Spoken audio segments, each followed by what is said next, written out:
I'm Taiwan. This is Tanya, my wife, and this is a side of Hey right. guys, welcome back. So today we will be talking about or discussing how do you know that your spouse, your mate, boyfriend, girlfriend, partner in crime is the one that you want to say, I do too. I don't know. Some days you might look and be like, I don't know if they the one or not. Yeah, it's gonna be some days. It's not gonna be every day where you're gonna be like, "That's your Prince Charming" or "That's your princess." Um, but Your queen to be, as your they queen say. to be, as they said in Coming to America. I'm gonna let the ladies go first. So I'm gonna let my wife go first, and How you know a person is the one is, I feel like when you've been through hell and high water, everything that could have broke you up, should have broke you up, and y'all still find a way to get back together. And it's like, you know what? I don't want to go nowhere. You don't want to go nowhere. You know, what are our goals? Your goals are somewhat on the same path, and you find yourself just, for whatever divine reason, it's like, you know what, I really love this person, and you have just this connection, and you miss them. They pluck your nerve when they're around. You miss them when they gone. They the main ones you talk to. Chances are that's the one. The one that you somewhat want to kick to the curb. He might get on your nerves, but he might just be, or she, or they might be the one that's gonna put up with you through thick and thin. You seen all my baggage. I didn't leave none out. I came into the relationship with everything, okay, from down to the kitchen sink. You seen it, the good, the bad, and the ugly, and the beautiful. Chances are, honey, like us, we seen some things, but it's like, you know what? I kind of like this guy. Because the way he asked me, did I want to be with him, honey? It wasn't like no romance story, okay? He looked at me. We was kind of sitting on the couch like this. He looked at me. He said, do you want to marry me? So my question was, do you want to marry me? By then we was like 6-7 years in. It's like, first off, okay. He talk about, well, let's get married then. Oh, okay. there's a lot of things that go into making sure or being sure that that's the right one. First and foremost, as far as me and my wife, we got together kind of unconventionally, Well, and it all started with kind of like a blind date, sort of, kind of. it was blonde. And we knew each other. We had that first date, I guess you could call it, and It was something. it's just it was just a whole lot. I mean, even with myself, I had to look back at our history of how we first got together and how we moved along through the years. We first got together on a blind date from my cousin, my favorite cousin, TJ. Shout out to TJ, way up there in God Delaware. Yeah, he was my god brother, his cousin. And he's my first cousin. She's from, they're from the same area, so that's how I met her. We actually had a one night stand. We had a one night stand, and then after that one night stand, we turned around and the next morning, I had just moved back to Delaware, and I didn't want to be locked down. She offered to give me her number the next day, and I turned around and told her, I'll get your number from my cousin. Well, And ladies, I never did. and ladies, look, it's okay. Most people be like, oh, so that's how y'all got together, So you went and got her number and y'all started talking and y'all started going together. No, honey. No, that's not how it happened. I let him be him. He wanted to be him. Okay, well. I wanted to still, I guess you could say test drive a couple more cars before I settled on, and that was my mindset then. I was 20 years old. I was 20, she was 18. I was about to turn 21. So of course, at that age, a 20-year-old, almost 21-year-old man, young man, I still had to sow my royal oats, so to speak. So that was my mindset then. I didn't want to be locked down to just any one person. I liked her, from the conversation, the little conversation we had that night, and it was different others that we did later on after the conversation. But we're not gonna go deep into that. But we'll save that for the movie. But okay. Possibly. But yeah. So it took a whole nother. She worked at the she worked at a Head Start with my aunt. And I seen her. I used to go up there once in a while and visit my aunt or whatever. Me and my cousin, and that was his mother. And I would see her. She worked up there, and I would see her every now and then, and we'd speak or whatever, and maybe small talk, maybe. But that was it. Well, all this time, I didn't know from that first meeting that we had of that first night, I didn't know that she was pregnant. And I didn't know that she was pregnant until she actually started showing. And I still, up to that point, I still never got the slightest thought that that the baby could be mine. And the thing about it was the doctors jacked up, okay? They jacked up the due date. So by then I felt like, okay, him, it was what it was, and I was like, you know what? I had moved on, and I was like, I done told this guy, oh, you the baby daddy, Okay. Why? Because it was what it was, and so.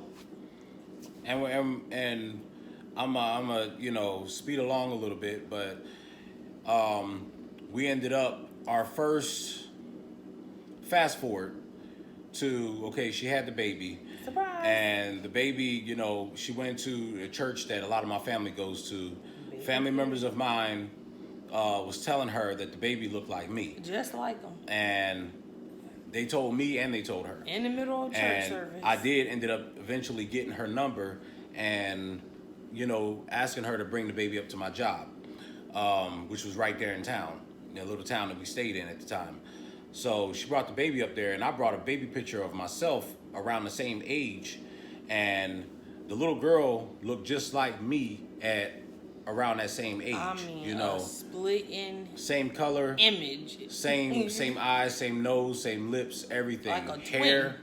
Same hair, everything. Well, like I said, fast forward a little bit more. We're not gonna, because this would take too much time if we went into every single detail. But this was one thing. The reason why I'm telling this story is because this is one part of our story, that I had to think about later on. That had me, that convinced me that this was the one. So even after that, like I said, the baby girl that was born, she ended up passing away. She was born sick. She ended up passing away, and before she passed away, she went up to a children's hospital, and I went up there, even though me and Tanya wasn't together at the time. Technically, I went up there with her and spent time up there with her and the baby, and never got a blood test or anything done. But I felt it. I felt it in my soul. I felt it in my spirit. And then my mom, after my mom seen the baby, she felt it, that the baby was mine. Now, a lot of mothers out there would be, first thing they would say is, that ain't my son's baby, And my mother was no fool, but not by a long shot. But she kind of felt the same thing, like that was my baby. So like I said, that was one thing we shared in that experience together. I only knew the baby for a short amount of time, and before the baby ended up passing away, and the baby ended up, we experienced that together. So that was like the first thing that was like the first thing in a line of good and bad things that we experienced together, that we actually went through together. Later on, we turned around and experienced the death of her father, or the guy that she called her father. It was actually her great uncle who raised her, her great uncle and great aunt that raised her, and her great uncle passed away. We went through that together. By then, we were a couple. We went through that together, and then my mother passing away 11 years ago, and she was what showed me that up until then we had only been together.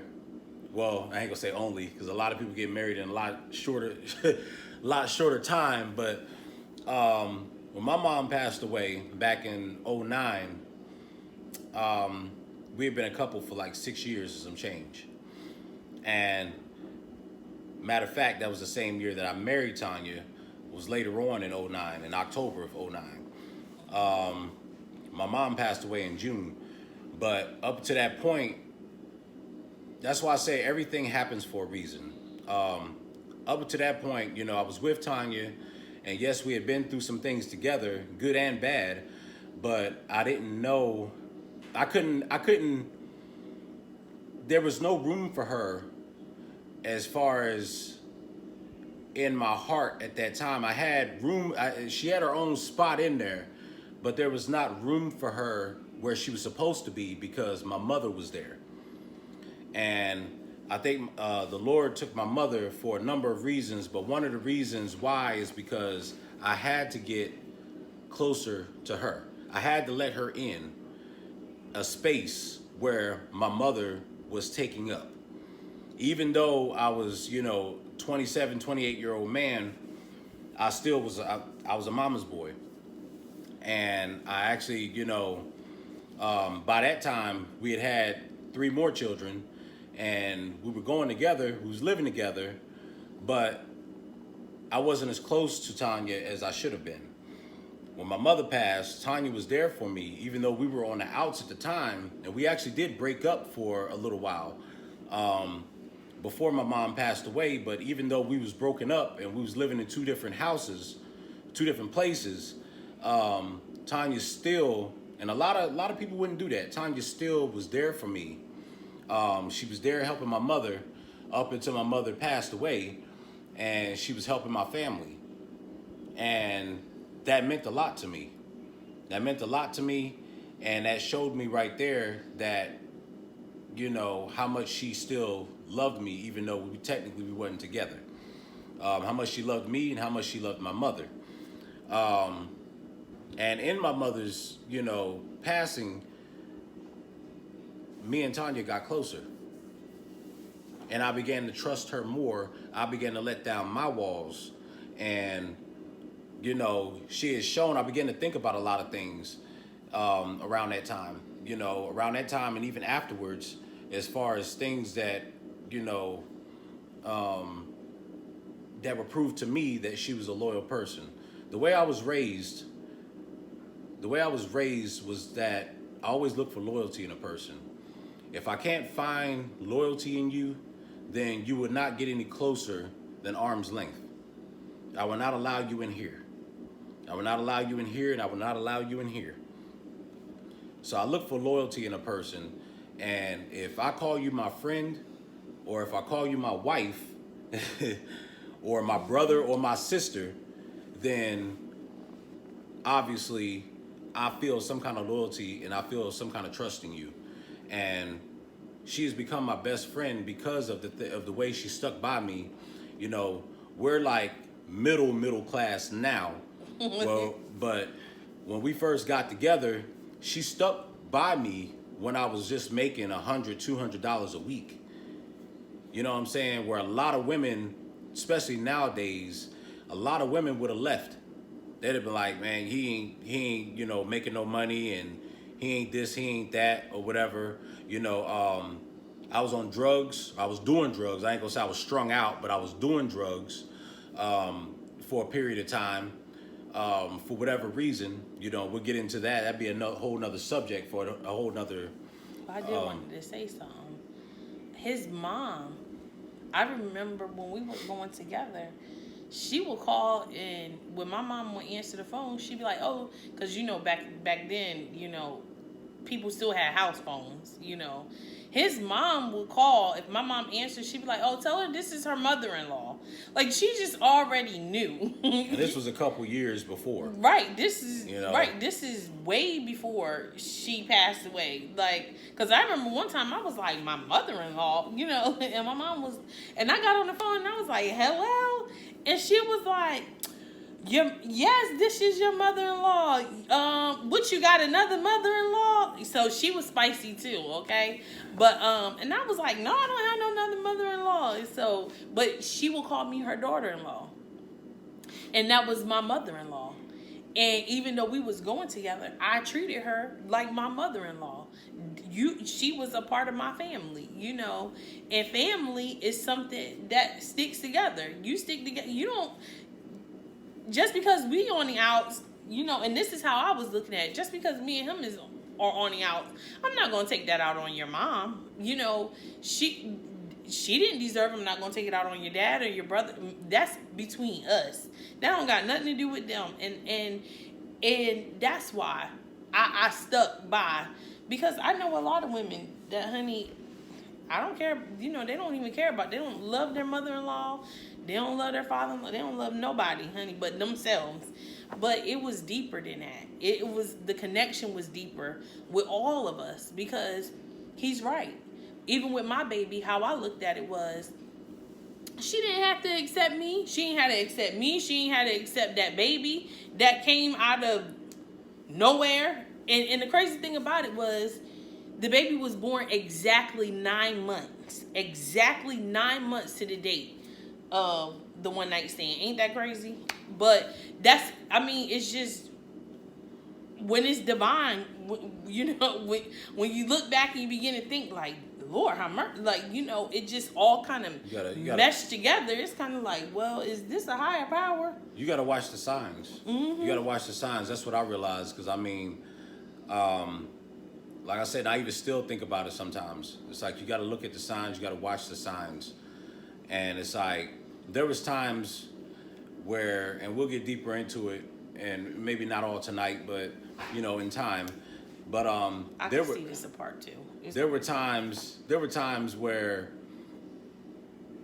we tried to break up. I'd break up with her, or she would break up with me, and somehow or another, we'll still end up talking back to each other. The tire went flat one time, or something. Locked your keys in the car. You got the spare. It was something. Yeah, it was always something that brought us back together, where we call ourselves not talking to that other person or whatever. I know we're not the only ones that's like this, you know, and it's just, it's a lot that happened. Like I said, you got to watch the signs, and you got to pay attention and remember everything that's happened. You know, relationships are not always going to be good. Mm-hmm. They're not always going to be good stuff, but you got to pay attention. A lot of people try to remember just the good stuff and forget about the bad stuff, but you got to remember the bad stuff in order to appreciate what came from it. Because a lot of stuff that happened between us, bad stuff that happened between us, it allowed us to eventually talk and get it out. And that's one thing that we learned, was you got to talk. You got to talk things out. Even if it's not at that moment, you still got to allow, even if it's not at that moment, or even if you don't feel like it's going to accomplish anything, you gotta at least get your feelings, or what you were feeling, out. And whether y'all continue on at that moment, or y'all, you know, continue on later on, you need time afterwards, which we've been there, you know. And you don't have to agree with how that other person feels. You don't have to agree, because that's how they feel, and you feel how you feel. You don't necessarily have to agree, but like the Bible says, love conquers all. Love covers a multitude. You know, so it's like is in all things when you have love involved, when it's real love, you know it. Because then you can't, no matter how mad you are at that person. I've been to the point a few times where I've been really mad at her, but I still couldn't leave her alone. And I was mad at myself. It's like a song that I heard, this old school song, and it's like, I don't know why I love you, but I do. And that's how you be feeling at the time, especially when they do something to really get you mad or get you heated. And it's like, that's the reason why, you really think about it, that's the reason why you're mad. You mad because they did something, they hurt you, or they did something, and you're mad not only with them but at yourself because you still love them. And it's like, I don't know why I love them, but I do. You've given me every reason. You really think about it. You've given me every reason not to love you. You've given me every reason to leave you alone, but I can't. Those were some of the things that let me know. And like I said, that's only the bad stuff. So the good stuff that happens between you and your spouse or you and your partner, the good stuff is just the icing on the cake. If you can make it through the bad stuff, then the good stuff, the good times would be the icing on the cake. Mm-hmm. You know what I'm saying? And it's just like, that's how I knew. You know what I'm saying? I had to watch the signs. I had the good and the bad. And like I said, I like music. I love music. I love listening to the instruments. I love listening to the actual instrumental itself. But most of all, I love listening to music that have a message in it. And there was a song, there was lyrics that Whitney Houston sang one time. Hearts are often broken when there are words unspoken. And at the time, when I first learned those lyrics, I hadn't been in nothing serious. But then I realized what she was talking about once I actually was in something serious. That's when I realized what she was talking about. Because even though you're hurting, or even when you're happy, you need to say what's on your heart. Say what's in your heart. And that way, everything is out. That person knows how you feel. Whether it's a good situation or a bad situation, that person knows how you feel. Because when you don't say certain things, you leave a person to guessing. And when a person guesses, that gives room to the devil to whisper in one of their ears and plant stuff. So you gotta speak. You gotta talk. If you love that person, if you care anything about them, no matter what has happened between y'all, you have to, not necessarily at that moment, but eventually you gotta talk and you gotta say how you really feel. Don't be too prideful. That's one thing that I learned with this woman right here. Don't be too prideful not to say how you really feel. A lot of people are too embarrassed to say how they really feel. Mm-hmm. They're embarrassed or they're prideful, and it's like, you know what? Nah, I ain't even gonna say it. Because I don't want this person to know that I still love them, even though they cheated on me, or even though they, did whatever, you may have went through in your own relationship. You know what I'm saying? And your partner ticked you off. You don't want to, it's like, you know what? I want to remain mad. I don't want to tell them how I really feel because that might make me look weak. It won't make you look weak. They might need to hear that. It might help them straighten up. I know it helped me. When she actually came off her heart, when I hurt her, and she actually came off her heart and told me that I hurt her, and this is why she's hurt, and vice versa, that actually helped us out. That actually built trust. And that actually, I cared enough about how she felt, and she felt, and vice versa, she cared enough about how I felt, to the point where, you know what, I'm not going to do that again, because I love this person too much to hurt them in this same way. Watch the signs. Put down your pride. Put down your pride and actually tell that person, especially if you love them, Tell them how you really feel and work through it. And always keep God in your relationship. Always keep God in everything you do, but especially in a relationship. And don't just keep going with a person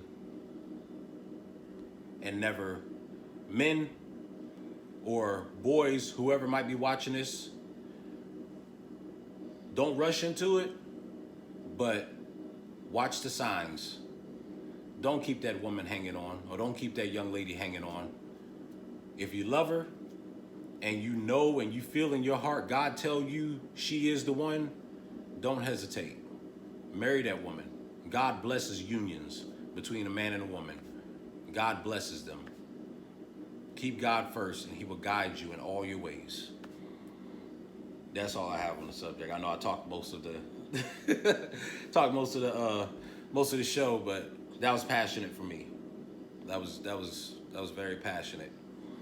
Well, I guess maybe y'all can see my passion Thursday. If I had to